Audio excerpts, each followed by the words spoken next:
Before anybody Diya thinks... is a famous Bollywood celebrity and a humanitarian. Diya was born as Diya Handrich on December 9, 1981 in Hyderabad, Andhra Pradesh, to Frank Handrich, a German graphic and industrial fair designer, architect, artist and interior designer from Munich, and Deepa, a Bengali interior designer, landscaper who also counsels addicts. Diya always had strong roots but grew wings when she combined her academic pursuits at a young age with a stint as a marketing executive with a multimedia firm. Her natural grace and beauty led to modeling assignments for print and TV campaigns. She was handpicked by destiny to win the crown of Femina Miss India Asia Pacific 2000 and was the first Indian contestant to win this title in 29 years. This rapturous win led to a great deal of media attention and an award-winning debut in the film Rehna Hai Tere Dil Mein.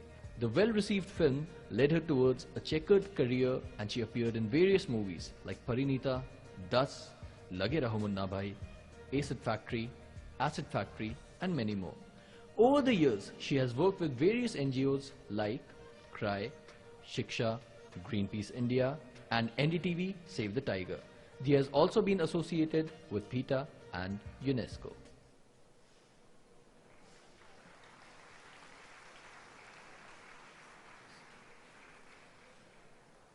Before everybody thinks that I'm very nervous, I am. The award, please. No, but I'm having a lot of water because I have a bad throat, not because I'm sweating so much. And before anybody thinks that my wife Ranju is not here because she's jealous, yes, she is. Where is she? Friends, RI District 3140 presents the Women of Substance Award to Ms. Diya Mirza in recognition of her work in the area of art and community service at this district conference. I request RIPR kindly come here and we present this award to her.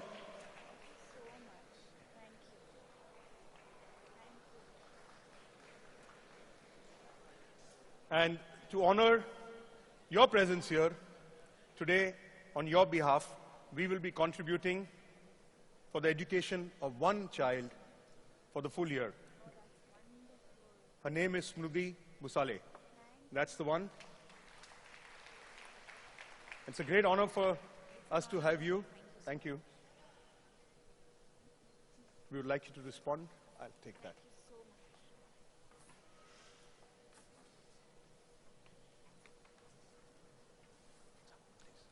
Good afternoon, everyone. I am deeply honored to receive this wonderful award.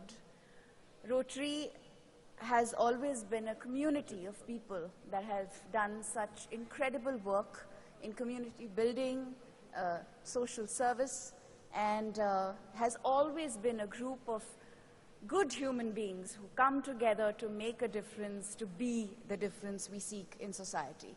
And to be honored by you for the work I have done makes me feel very, very honored and proud. Thank you so much for giving me this honor.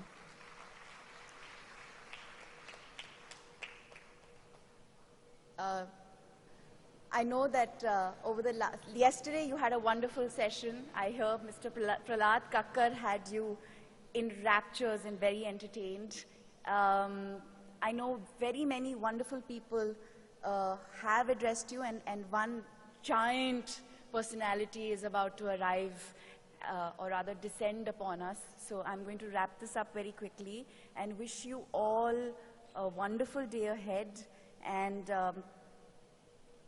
like me, I hope each of us can take back some wonderful memories and thoughts and be inspired and find new motivation every day. Thank you so much for having me. Spending time here and you guys don't want to see me, you want to see her.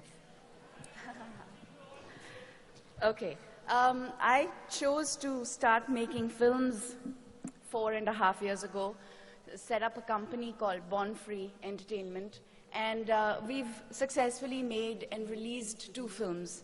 Now, my understanding of the way entertainment works and everything that goes into making entertainment possible has evolved tremendously in the last 4 years. I've learned some very precious lessons, and I've also made some observations that I felt I could share with you today for all those of you who are interested in entertainment, who want to work in the field of entertainment, or even generally as consumers who are watching what is happening. These are a few of my observations that I've penned down and I'd like to share with you. The Indian entertainment industry finds itself at an extremely interesting crossroad. We live in a time where fresh talent, both in front and behind the scenes, is thriving. Newcomers across the board are finding new and viable opportunities to showcase their talent. Commercial potboilers are raking in huge revenue. The whole concept of 100 crore club has kicked in, and how? Which in turn allows studios and producers to experiment with films of smaller scale, yet often deeper thought.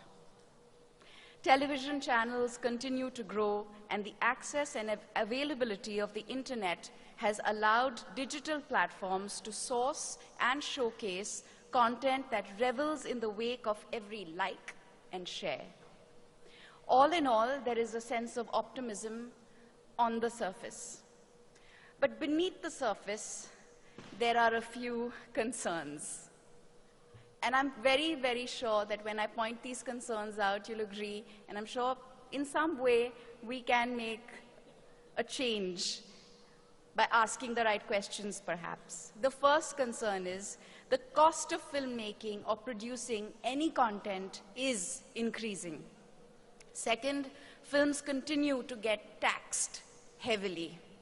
Third, courtesy high real estate costs, the number of screens has not grown as per conservative estimates which were made even 5 years ago.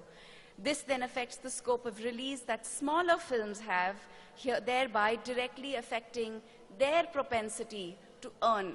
We often see very good films that release that don't make money, and we wonder why. It's because they haven't had enough projection. Nobody's been able to watch these films because there are not enough screens to accommodate them. Ticket prices are still high for the average middle class, thereby allowing piracy to thrive, and once again affecting the propensity to earn. The above are just some of the concerns, but I believe that the solution, as always, lies within. Like in other parts of the world, I believe that as producers, we will have to make use of all platforms available to us in order to maximize the reach and earning potential of the content that we create.